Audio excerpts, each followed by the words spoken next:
Salam damai Tuhan kita Yesus Kristus selalu beserta kita.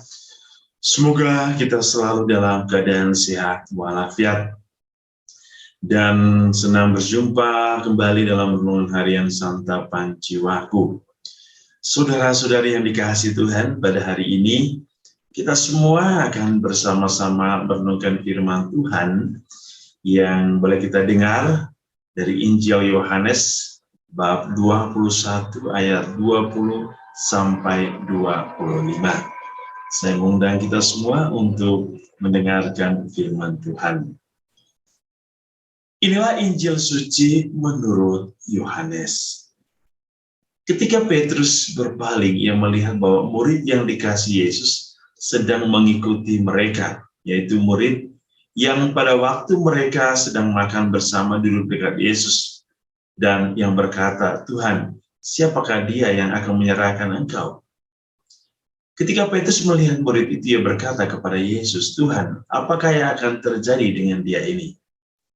Jawab Yesus, jikalau aku menghendaki supaya ia tinggal hidup sampai aku datang, itu bukan urusanmu, tetapi engkau ikutlah aku.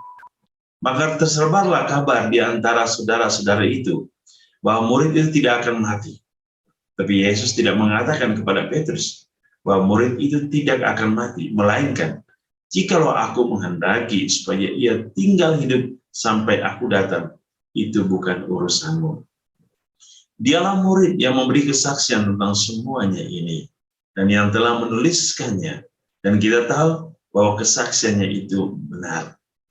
Masih banyak hal-hal lain lagi yang diperbuat oleh Yesus, tapi jika semuanya itu harus dituliskan satu persatu, maka agaknya dunia ini tidak dapat memuat semua kitab yang harus ditulis itu. Demikianlah sabda Tuhan, terpujilah Kristus.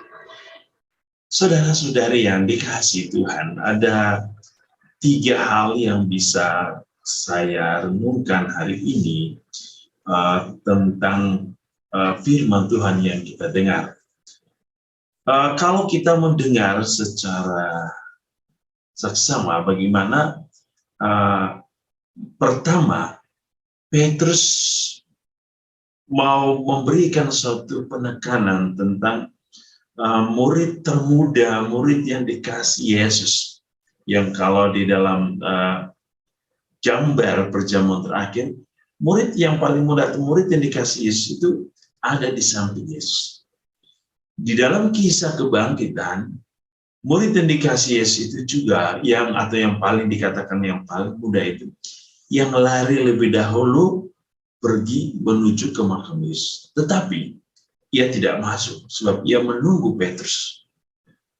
Sangat menarik merenungkan murid ini yang mungkin di antara kita bahkan yang mengatakan bahwa dia adalah Yohanes. Ya. Menarik karena apa?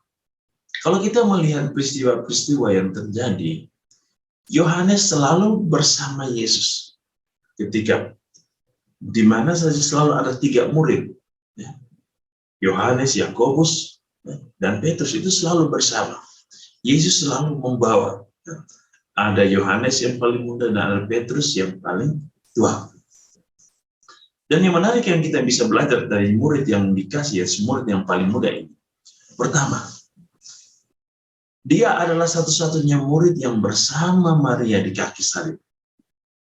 Yang kedua, dia adalah murid satu-satunya yang tidak mengalami penyaliban atau kematian di salib seperti Yesus.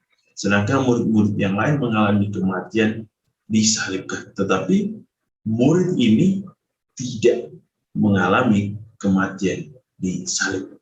Yang ketiga, sangat menarik bahwa murid yang paling muda itu dipercayai oleh Yesus untuk menjaga Bunda Maria.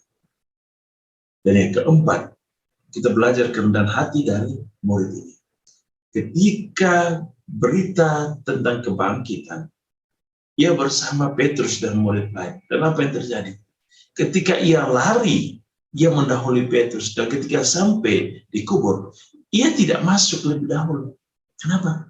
Ia menunggu Petrus yang paling tua, supaya Petrus lebih dahulu masuk dan melihat peristiwa yang terjadi di dalam kubur Yesus. 4 hal ini mengenai murid yang dikasih Yesus sangat menarik.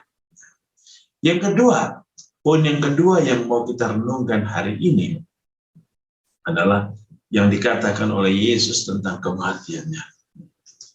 Sangat menarik, sekali lagi seperti yang saya katakan, bahwa Yohanes adalah satu-satunya murid yang tidak mengalami penyaliban. Tentu ini adalah prerogatif Yesus.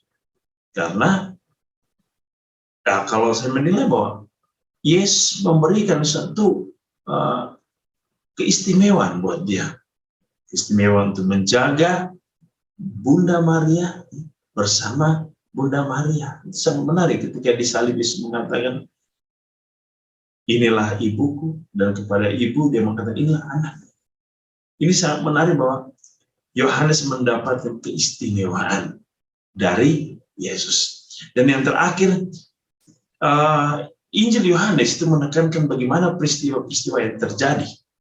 Bahwa jika semua hal ini ditulis satu persatu, maka dunia ini tidak bisa menampung. Dari pernyataan ini kita bisa memahami bahwa begitu banyak hal yang terjadi di antara Yesus dan murid-muridnya. Atau dengan kata lain, karya-karya Yesus begitu banyaknya yang tidak tercatat di dalam kitab suci. Yang tercatat saja sudah memberikan kita satu kekaguman yang luar biasa. Bagaimana dengan hal-hal yang tidak tercatat? Ini menunjukkan bahwa Allah sungguh luar biasa. Allah sungguh mengagumkan dalam hidup kita. Yang melakukan banyak karya, banyak pelayanan, banyak hal-hal yang indah bagi manusia.